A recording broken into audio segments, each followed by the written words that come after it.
بسم اللہ الرحمن الرحیم۔ السلام علیکم۔ سوشیولوجی انٹرمیڈیٹ پارٹ 2، اور آج ہم بات کریں گے وادی سندھ کی تہذیب کے بارے میں، اور وادی سندھ کی تہذیب خاص طور پر دراوڑ جو ہیں، کیسی نسل تھی، ان کے کیا خواص تھے، انہوں نے اس خطے پر کیا اثرات چھوڑے، اور ان کے رہن سہن کے طریقے کیسے تھے، اور کیا کنٹریبیوشن ہے ان کا۔ اور اس کے لیے ہم جو سب سے پہلے بات کرتے ہیں وہ ہڑپا کے آثار۔ ہمیں کیسے پتہ چلے گا کہ دراوڑ جو تھے وہ کون تھے، اور کیسے ظاہر ہے جب یہ انڈس ویلی سویلائزیشن کی بات کرتے ہیں، اور جب یہ ہڑپا کے جو کھنڈرات تھے ان کی جب کھدائی ہوئی تو پھر ہمیں پتہ چلا کہ یہ اس طرح رہتے تھے، ان کے مکانات ایسے تھے، سڑکیں ایسی بنی ہوئی تھیں، گلیاں کیسے تھیں، اور زمین دوز نالیوں کا نظام تھا، اور ان کو کتنا شعور تھا شہری زندگی کا، اور وہ کیسے لوگ تھے۔ اب یہ سلائیڈ آپ دیکھ رہے ہیں، اس میں ہڑپا کے آثار دکھائے گئے ہیں، اور ان سے بھی آپ دیکھ لیں کہ کتنی منظم طریقے سے ان کی تعمیرات ہیں، اور کہیں تجاوزات نظر نہیں آتی، ایک سڑکیں نظر آ رہی ہیں، گلیاں نظر آ رہی ہیں، اور تعمیر کا ایک ڈھانچہ دیکھیں، اور اس میں اینٹ کا استعمال دیکھیں، اور نفاست دیکھیے کہ کس قدر نفاست سے انہوں نے یہ بنایا ہے۔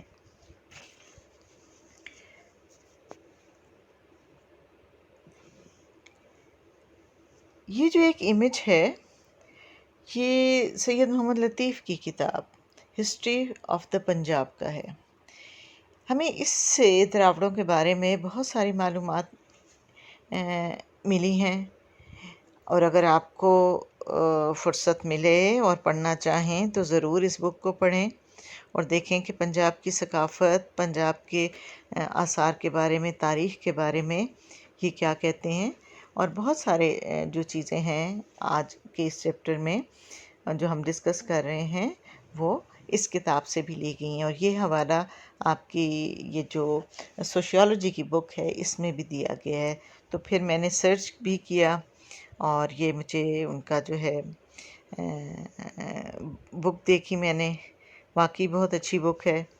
اور یہ جو شہر تھا صدیوں بہت عرصہ زمین میں دفن رہا، تو جب برصغیر پاک و ہند پر انگریزوں کا قبضہ تھا، اور انہوں نے یہاں ریلوے کا نظام شروع کیا، اور کھدائی کی گئی ریلوے لائن کی، اور یہ جب لاہور سے ملتان تک ریلوے لائن بچھائی جا رہی تھی، تو پھر وہاں سے ہڑپا کے جو ہے کھدائی کا سلسلہ شروع ہوا، اور پھر ماہرین آئے، اور انہوں نے ایک ٹریجڈی کیا ہوئی کہ یہاں کی جو اینٹیں نکالی گئیں، وہ جب کئی 100 میل لمبی پٹری بچھانی تھی، انہوں نے ریل کی پٹری بچھانی تھی، تو انہوں نے جو اینٹیں یہاں سے نکلیں وہ انہوں نے وہاں سے اٹھا لیں، اور مکانات بھی تعمیر کیے، اور اس سے بہت نقصان ہوا سارے قدیمہ کو، اور باقاعدہ یعنی پھر اس پر توجہ دی گئی، زیادہ ماہرین آئے تو انہوں نے حکومت کی توجہ اس طرف دلوائی، تو اس لیے انہوں نے پھر حد بندی کی، اور ظاہر ہے پھر اس کی جو ہے کھنڈرات دریافت ہوئے، اور پھر جو ہے یہ آج ہمارے سامنے کچھ معلومات یہ آپ اس نقشے سے بھی میں نے شیئر کی ہیں، اور آپ یہ دیکھ سکتے ہیں اس کی لوکیشن ڈسٹرکٹ ساہیوال، پنجاب، پاکستان، اور باقی یہ کہاں واقع ہے اس کا تمام جو ہے یہ معلومات اس میں دی گئی ہیں۔ اب دیکھیں یہاں کے یہ جو کھدائی کے دوران مختلف قسم کی چیزیں جو ہیں وہ دریافت ہوئیں. اس میں برتن بھی ہیں اور سکے بھی ہیں، آرائش کا سامان بھی ہے، اور بہت ساری یہ کچھ جس طرح بیل گاڑی ہے، اس کے نمونے ہمیں یہاں سے نکلتے ہیں، اور باقاعدہ جو برتن ہیں ان پر نقش و نگار کیے گئے ہیں اور انہیں خوبصورت بنایا گیا ہے. تو یہ لوگ یعنی ایک نفیس لوگ تھے، نفاست کا خیال رکھا جاتا تھا، بڑے خوبصورت رنگوں کا استعمال انہوں نے کیا ہے، اور کتنا عرصہ پہلے انہوں نے یہ سب کچھ کیا یہ پتہ چلتا ہے. یہ دیکھیں ایک اور امیج ہے، اس میں بھی اس ماڈل سے بھی آپ کو پتہ چلے گا کہ یہ لوگ کتنے ذہین تھے اور یہ مہارت رکھتے تھے اپنے فن میں. یہ دیکھیں ایک اور امیج ہے کہ اس میں سرخ رنگ کا برتن ہے اور اس پہ نقش و نگار نظر آ رہے ہیں آپ کو، اور بہت ہی خوبصورت جو ہے یہ دکھائی دے رہا ہے. اچھا جی، یہ ایک نقشہ میں نے شیئر کیا ہے جس سے آپ کو پتہ چلے گا کہ ہڑپا کس جگہ واقع ہے، اور کوشش کیجئے کہ نقشے جو ہیں ان کو دیکھا کریں تو آہستہ آہستہ آپ ان کو ریڈ کرنا، ان کو پڑھنا آپ کو آ جائے گا. جو یہ میپس ہوتے ہیں ان کی بھی ایک اپنی زبان ہوتی ہے، ایک طریقہ ہوتا ہے. یہ انڈس ویلی سویلائزیشن کا میپ ہے، آپ اس کو بھی غور سے دیکھیے گا، اور اس میں دیکھیں پاکستان، انڈیا اور یہ تمام ریجن جو ہے یہ نظر آ رہا ہے. اس کا فائدہ یہ ہوتا ہے کہ آپ کو میپ پڑھنا آ جاتا ہے. آپ نے کہیں جانا ہو تو آج کل تو بہت آسان ہے، کمپیوٹر میں موجود ہوتا ہے، گوگل ایپ آپ آن کر لیتے ہیں اور ایرو کے ذریعے آپ کو پتہ چل جاتا ہے، آپ ٹائپ کرتے ہیں اپنی لوکیشن. تو ضرور، اور یہ میپ ریڈنگ جو ہے یہ ایک بہت اچھی چیز ہے. جب بچے چھوٹی کلاسز میں ہوتے ہیں، پاک اسٹڈی کی کلاس میں ہوتے ہیں، تو وہ ان کی بکس میں میپس ہوتے ہیں، پھر وہ ایک دوسرے سے پوچھتے ہیں یہ ملک ڈھونڈ کے بتاؤ.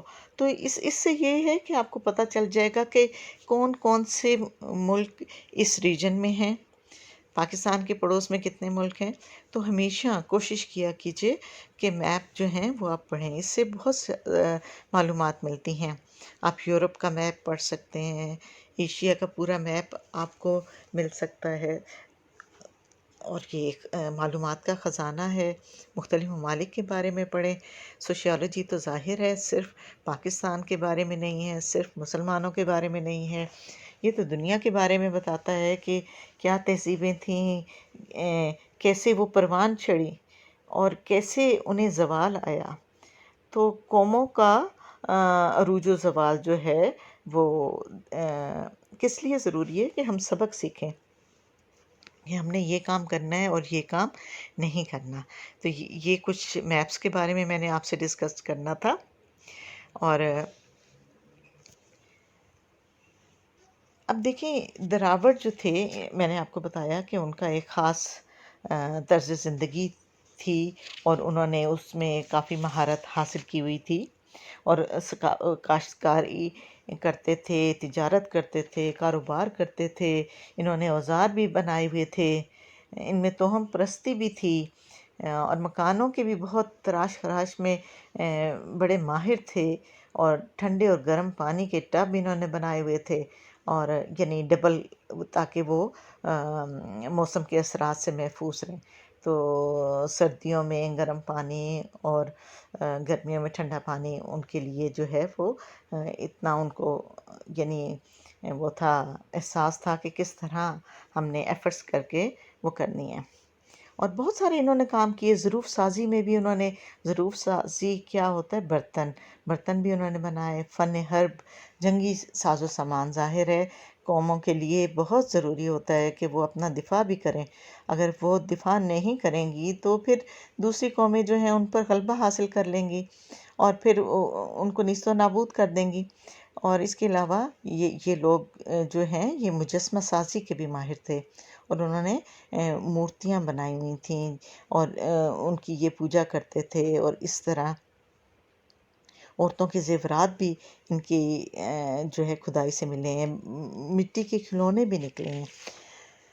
اچھا جی، اچھا، ان کو دراوڑوں کا جو عروج ہے وہ زیادہ کافی عرصہ قائم رہا، لیکن پھر ظاہر ہے ان کو جو تباہ و برباد کرنے والے تھے وہ آریہ تھے. تو آریہ قوم جو دراوڑوں کے مقابلے میں اتنے تہذیب یافتہ نہیں تھے، بلکہ وحشی کہنا چاہیے کہ وہ جنگ و جدل اور اس طرح کے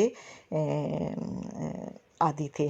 اور یہی بات میں نے آپ یہ جو بک کا میں نے آپ مینشن کی ہے، سید محمد لطیف کی کتاب ہسٹری آف پنجاب، اس میں صفحہ نمبر 28 پر لکھا ہوا ہے. آپ کی بک میں بھی یہ مینشن ہے. اور بہرحال جب یہ آریہ آئے تو کچھ نے تو ان کا مقابلہ کیا، اور باقی جو ہیں آریوں کے غلام بن گئے، اور جو صاحب ثروت تھے اور یعنی ان کے مقابلے کے تھے، انہوں نے ان کے ساتھ سمجھوتا کر لیا اور پھر یہ آپس میں مل جل کر رہنے لگے. ان کے آپس میں شادی بیاہ کا بھی سلسلہ قائم ہو گیا. تو ان کے زوال کے اسباب میں بارش کی اوسط شرح میں کمی، یہ ایک بہت بڑی وجہ تھی. ظاہر ہے بارش نہیں ہوتی تھی تو اس سے زرعی نظام، پانی، جانوروں کو بھی پانی چاہیے، انسانوں کو بھی چاہیے، اور فصلیں تو پانی کے بغیر ہوتی ہی نہیں ہیں. تو جب بارش کی اوسط شرح میں کمی ہوئی تو یہ بھی ایک سبب تھا. اور دوسرا درائے سندھ میں کٹاؤ اور سیلاب کی جو صورتحال تھی. اب ظاہر ہے دریا اپنا راستہ بناتے ہیں اور بہت بہت زمین کا حصہ یعنی کٹاؤ کا شکار ہو جاتا ہے. کبھی سیلاب سے فصلیں اور آبادیاں جو ہیں وہ متاثر ہوتی ہیں. اور تیسری وجہ جو ان کے زوال کی تھی وہ آریہ کے حملے تھے. یہ ساری باتیں جو ہیں یہ اس کتاب کے ذریعے ہمیں پتہ چلتی ہیں. یہ جو تہذیب تھی دراوڑی، اس کی زبان، شہری زندگی جو ہے بہت زیادہ ہماری ثقافت پر بھی اس کے اثرات ہوئے ہیں.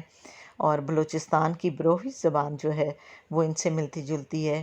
اس میں کچھ چینجز بھی ہوئی ہیں. ظاہر زبانیں تھوڑی بہت ان میں تبدیلیاں بھی آتی رہتی ہیں. اور ان کی شہری زندگی کے جو منجو دڑو اور ہڑپا ہیں اور بلدیاتی زندگی ہے وہ بھی ہم دیکھتے ہیں. اور وادی سندھ کی تہذیب کے بانی لوگوں میں سے یہ تھے. ان کی یہ یعنی ترا امتیاز ہے ان کا. اور زراعت جو انہوں نے کی اور کافی ظاہر ہے وہ اس سے ہی آگے چلتا رہا سلسلہ.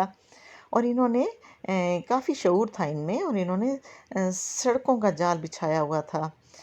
اور اس سے ظاہر ہے ان کے جو بھی یہ آمد و رفت کا آسانی ہو جاتی ہے، اتنا ان میں شعور تھا. اس کے علاوہ یہ غیر ملکی تجارت بھی کرتے تھے اور غیر ممالک سے تعلقات بھی قائم کیے ہوئے تھے. عراق، سعودی عرب، اردن اور ایران سے باقاعدہ ان کے تجارتی تعلقات قائم تھے. اور اس کے علاوہ جو پختہ جو اینٹوں کا استعمال انہوں نے کیا، اور بہت اچھا انہوں نے شہری زندگی کا تصور پیش کیا. پہلے بھی میں نے آپ کو بتایا کہ ٹھنڈے اور گرم پانی کا استعمال یہ کرتے تھے. بیل گاڑی کا استعمال جو ہے ہمیں دکھائی دیتا ہے جب ہم ان کے آثار دیکھتے ہیں. اوزار بھی جو ہے ان کے ہمیں نظر آتے ہیں. اور یہ سارا ہے ابھی بھی جو ہے یہاں اس تہذیب کے لوگ ہندوستان میں، نیپال میں، سری لنکا اور اس خطے کے ارد گرد جتنے بھی ہیں، پاکستان وغیرہ، ان میں ظاہر ہے تھوڑی مختلف صورتیں ہیں، تبدیل شدہ صورتیں ہیں. ہندوستان میں ہیں، کچھ پاکستان میں ہیں، تو انہوں نے اپنے مطابق جو ہے وہ کیا. تو یہ جی انڈس ویلی سویلائزیشن میں ہم نے جو دراوڑ تھے ان کے بارے میں آج کی یہ بات چیت تھی، اور مجھے امید ہے کہ آپ اس کو غور سے سنیں گے، اور جب آپ اپنی بکس وغیرہ اور پڑھیں گے تو آپ کو ہیلپ ملے گی۔ انشاءاللہ یہ سلسلہ ہمارا جاری رہے گا۔ مجھے امید ہے کہ آپ سب لوگ بھی آن لائن کلاسز جو ہیں، اور یہ جو ہم نے یہ چینل شروع کیا ہوا ہے، اس میں ویڈیوز اپلوڈ کر رہے ہیں آپ کے لیے، آپ کو فائدہ ہوگا انشاءاللہ۔ سوشیالوجی کے تمام چیپٹرز، پورا سلیبس ہم نے معاف کیجیے گا، پورا سلیبس ہم نے اس میں کور کرنا ہے، اور امید ہے کہ آپ کو ساری باتیں سمجھ میں آ گئی ہوں گی۔ آپ سے اجازت، اللہ حافظ، تھینک یو۔